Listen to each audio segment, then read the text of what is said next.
All right. It is the end of days. Yep. Friends. Someone actually bet that you were going to say that.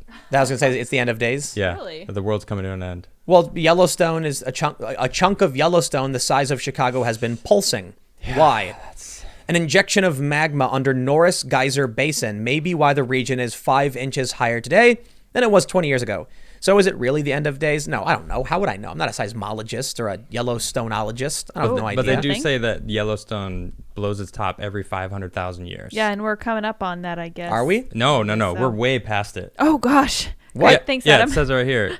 Oh, no. Oh, maybe, I don't know if that's the actual. It's 640,000 years. Oh, man. In northwestern Wyoming, Yeah. in the center of Yellowstone National Park, a bubbling caldera is the scar of a 640,000-year-old gargantuan volcanic eruption.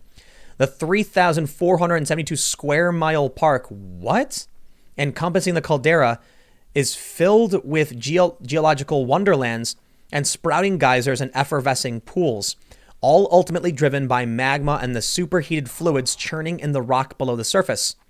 Is that like the butthole of the earth and it's going to just like blow? Basically. It's going to fart and we're going to that wipe out? sounds so cool when they put it that way. That's amazing. Thank you, though, for that comparison. One of these areas, Norris Geyser Basin, to the northwest of the caldera, contains more than 500 hydrothermal features. These tempestuous geysers and pools often change from day to day, but a much larger transformation has been taking place as well. For more than 2 decades, an area larger than Chicago, centered near the basin, has been inflating and deflating by several inches in erratic bursts. In a hyperactive volcanic region like Yellowstone, the exact cause of any specific movement are difficult to pin down. But a recent study in the Journal of Geophysical Research, Solid Earth, may help explain why this pocket of land has been breathing in and out. In all likelihood, and now here's where he gets he simmers down our hopes of a true Yellowstone apocalypse. Oh, good. In all likelihood, Norris has been a center of deformation for a very long time, said Daniel Dzurizin. I can't pronounce that name. A research geologist, the U.S. Geological Survey's Cascades Volcano Observatory, and one of the co-authors of the new research. Scientists used decades of satellite-based radar and GPS data on Norris Geyser Basin to model what may have occurred below its surface based on the changes above. In the late 1990s, a body of magma intruded beneath Norris, and fluids trapped within the magma bubbled out and made their way through the rocky labyrinth above them. As the fluids got stuck in the pressure buildup, the ground would rise, and when the fluids were able to escape elsewhere, the ground deflated. Today, magma-derived fluids could sit close to the surface, just a mile or so below the ground. With that being said, I think we're getting into the nitty-gritty of National Geographic's science mumbo-jumbo, and I'd rather talk about the world blowing up. Yes. So, Yellowstone... Oh, man, I was eating that up. I love that science mumbo-jumbo.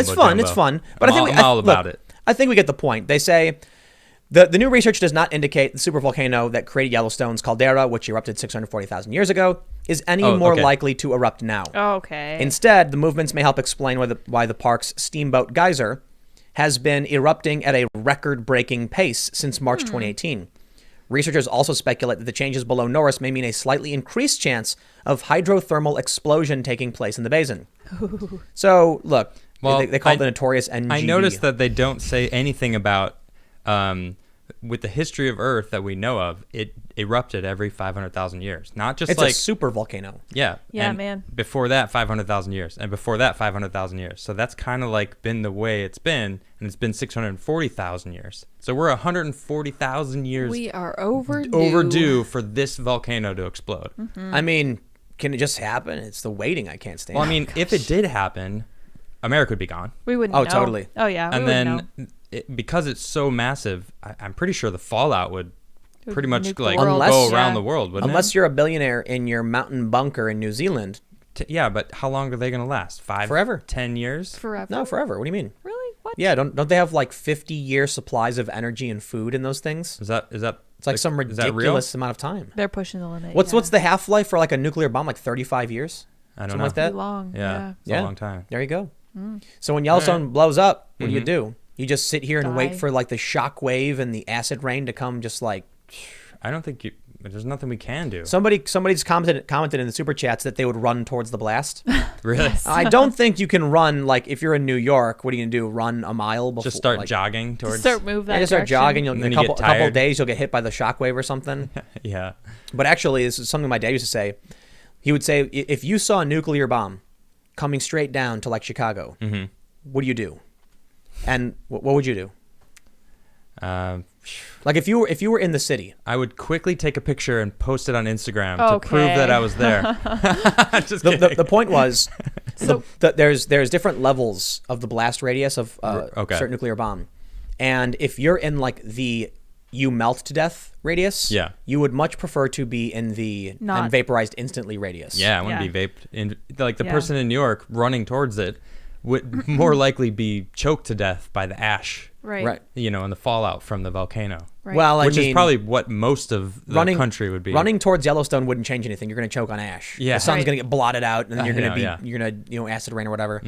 But if it was like a nuclear bomb, you wouldn't know which way to run. Most people try and run away from it. Yeah. And then you could end up running into the you melt to death zone. Right. Yeah. You know what's crazy is like I'm pretty sure we made the bombs radioactive on purpose. We were to maximize lingering damage. Yeah. It's crazy, right? Humans are messed up. Yeah. So, unfortunately, there is no increased likelihood Yellowstone erupts. Boom. Humanity. So, we've been wishing for the giant meteor of death to come in and sweep us away to our sweet dreams. It's fortunate. I'm kidding, by the way. But not Yellowstone either. It's interesting, though, when you see stories like this, because naturally the speculation is going to be about this. There's some story about this woman. Someone posted in the super chat the other day. Her name is, I think, like Mijrana Soldo or something. Okay. Is that? Did you look it up? I did look it up, and she just looks kind of like a scam artist. She's like an Eastern European lady who claims that the Virgin Mary visits her every second day of a month or something. Yeah, at some point throughout the month. And so what ends up happening is, and you see these stories all the time. I'm not saying this one deserves any special credence, but she's saying like this was the last visit. So you combine that with everything happening. The Yellowstone's pulsating. The stars are aligning. Check this one out. Literally aligning. Yes. Yeah, I think I read this one that Mars, Jupiter, Saturn, and a crescent moon will appear very close together. The earliest spring equinox in 124 years. I don't even know what that means. But that's it. The world's ending. But people like so there's like crazy viral posts about the apocalypse happening. Okay. Like they think the government is being purged right now. The world is heading into chaos. The global pandemic is way worse. It's like, I got to be honest. I actually love all these crazy conspiracies. It's fun to read. Yeah. Nothing ever really happens. It's exciting. But I'll tell you what, when we're in the midst of this global crisis where we're told we can't go outside, it's fun to entertain. Maybe there could be something else going on we don't know about. And I'll give a specific example. When we read that story the other day where Tucker Carlson was talking to a government intelligence agent who said China was not telling the truth. Yeah. So there's probably a bunch of crazy stuff happening right now. Now, back to the point about Yellowstone. Remember the movie 2012 and like The Day After Tomorrow? Unfortunately. I haven't seen them in so long. I want to go watch them now. I'm just imagining right now. They're trending, so. You've got like Trump and Pence and Fauci and a bunch of people, and they're walking very like quickly through the White House, and then someone hands them a report and like, here's what's really happening, and they look through it and they're like, dear God, it's bad. We don't and they're not going to tell us. About coronavirus. They're not going to tell us. True. We are not the main stars of the movie. Of the simulation, you know what I mean? Like, here's what I was thinking about. I think this may have been a TV show or something. I had an idea for a video game where you actually watch the main characters and you play kind of as an NPC. Interesting. Like, so what I mean is, the idea is that the story scenario doesn't involve you at all. Okay. So it's like imagine you're playing GTA. And the game's story is progressing without you, and you're like standing there, and all of a sudden you see like a plane crash, and then like an action hero, like spy, jumps off the roof and like grappling hooks away, and you're just like you're doing other stuff. Okay. Yeah. So that's how I feel like we are right now. All right. We're sitting here going like derp derp derp, just sitting here while this crazy stuff is going on, and we have no idea what's really happening. And for all we know, it's crazier than we could imagine.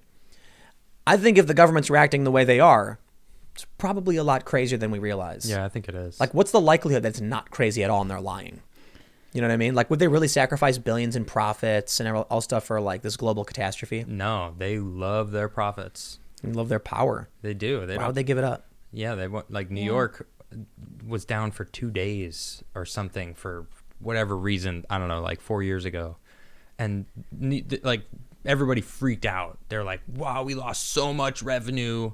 Like, we got to get everything back up and running because without this revenue, like, the city can't function. And it's like now everything's shut down. So here's what I'm saying, right? I'm not a conspiracy. I'm pretty skeptical. Okay. We've got the the pulsating Chicago-sized basin. Sure, it's probably just pulsating. I don't know anything about it. It's overdue by 140,000 years to blow up.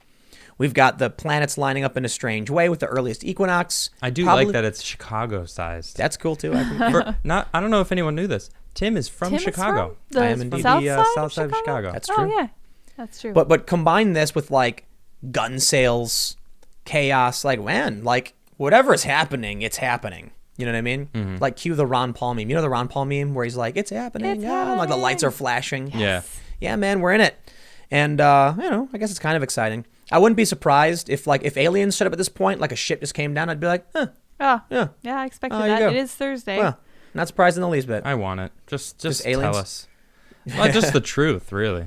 Yeah. Well, That's the type of person I am, though. I'd always appreciate the truth over for sure. being tossed around, whatever. Yeah, man. So, what do you think about this Yellowstone thing? Just I mean, I've speculation? already known about Yellowstone for a while now, that it's overdue, but it's nothing new that it's changing, that it's rising and falling. That's been going on, so it's not new.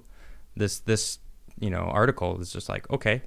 I mean, that's the way it's been. It's almost like they're like, ooh, I can add some more hysteria out there to make people worry about it a little bit. National Geographic isn't doing that. Maybe will. Maybe not purposely. But you know what, man? The duration of our lives individually, it's like it's a blink of an eye in this universal timeline. Yep.